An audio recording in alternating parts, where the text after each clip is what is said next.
So like growing up in the hood and like nobody ever wants to take the L, right? So we were programmed to say that the L is a loss, but really that the L is a lesson. It's a lesson learned. So anytime that you're learning, and that gives you the chance to actually recover your steps. But what comes after learning is application. If you're not applying what you learned, then you're gonna forever take the L's in the way that you was already pre-programmed them to take.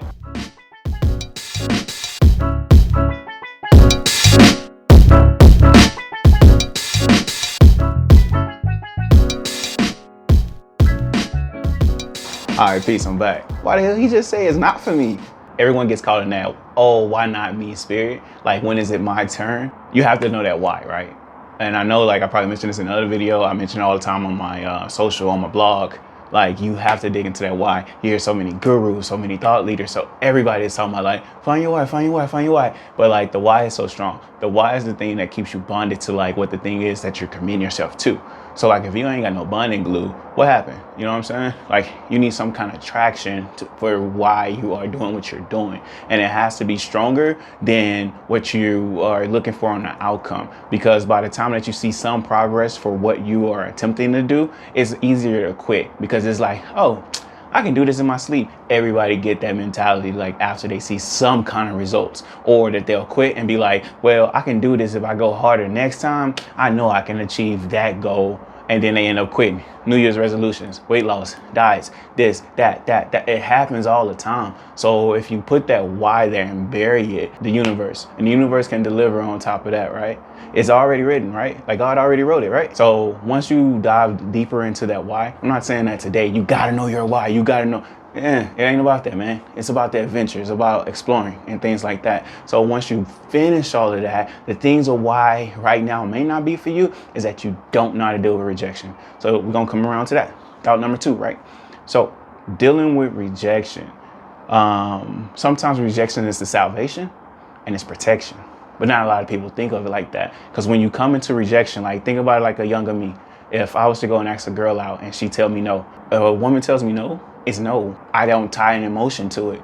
A lot of times growing up, we program words with how they were first introduced to us. So if someone is rejecting me and tells me no, or not right now, or any of those things, then those depressed emotions and all of that stuff builds up, and then it comes into play, right? It's when you out here in this universe and you by yourself, your parents might not be around, your friends may not be around, your spouses might not be around, and then we get into these moments to where people are rejecting us. We hadn't dealt with that emotion inside, internally, right? So why haven't you faced that emotion, right? You have to put yourself in those situations, because if you don't, who's responsible for doing so? You're gonna now keep registering rejections as losses. You're gonna also look at your losses as you going backwards. You having to do this and then further manipulate yourself into situations that you don't have no place being in the first place. So think about it like this, that achieving the biggest thing that you ever set out for, if your mindset isn't right, will be your greatest downfall and your greatest depressed moments ever. Think about that promotion you got and you was like, man, when I get to manager, I'm gonna do X, Y, Z. You got to manager and ain't shit happen. And then you turn around and then it's like, well, if I can get with this guy or girl, this is gonna happen. And that relationship ain't what you painted it out to be. Then you turn around, if it's always about these ifs and speculation, but there's nothing signed. There's nothing signed out here in the universe that says if this happens.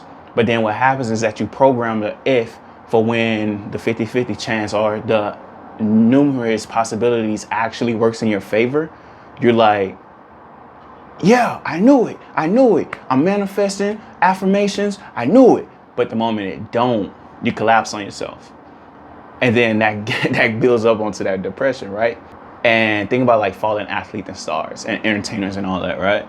And then how social media is now like, you can be a celebrity like overnight, literally. But then the next couple of days you play it out because you didn't have a strategy. You didn't have the mindset for what was coming to you.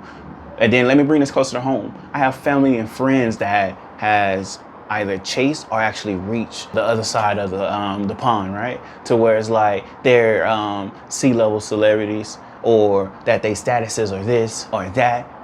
But then guess what?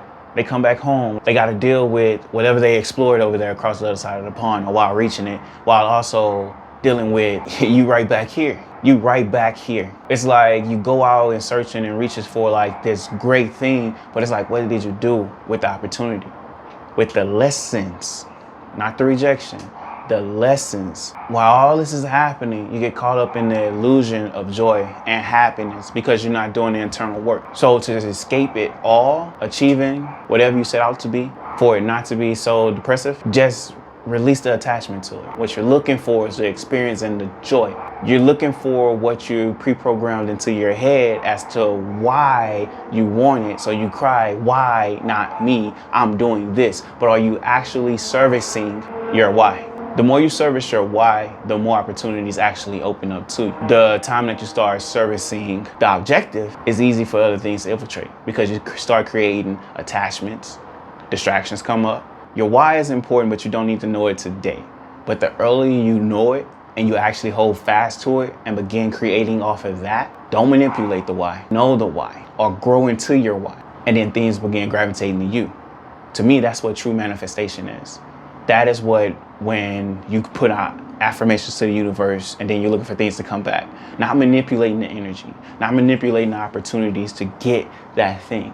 Deal with the rejection. Rejection is a yes. You're rejected. Okay. The moment that you achieve that thing that's set out for you will be your greatest joy. All right. So we're going to wrap this up. So as always, I appreciate y'all for stopping through. And remember my disclaimer. I leave it below. It's at the beginning of the video. I'm going to be me. You be you. Peace.